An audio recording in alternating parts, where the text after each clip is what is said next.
classified as standard assets subject to specified conditions.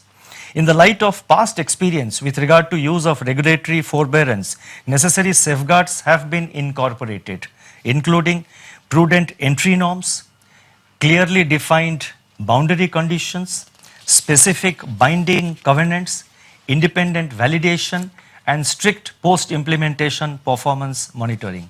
The underlying theme of this resolution window is preservation of the soundness of the Indian banking sector. The Reserve Bank is also constituting an expert committee with the chairmanship of Shri K.V. Kamath, which will make recommendations to the RBI on the required financial parameters along with sector-specific benchmark ranges for such parameters to be factored into resolution plans. The expert committee shall also undertake a process validation of resolution plans for the borrower accounts above a specified threshold.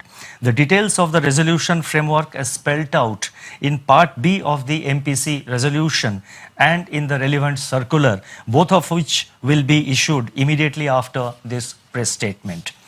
The next announcement, that is the third one, relates to restructuring of MSME debt.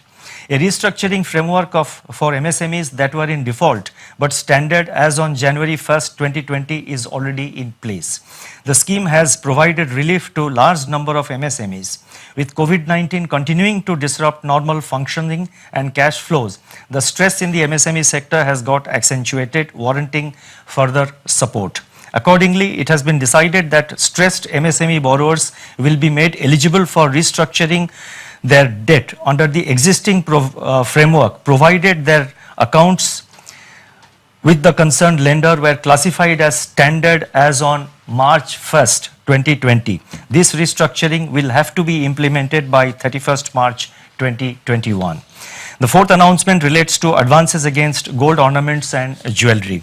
As per extant guidelines, loans sanctioned by banks against pledge of gold ornaments and jewelry for non-agricultural purposes should not exceed 75% of the value of gold ornaments and jewelry.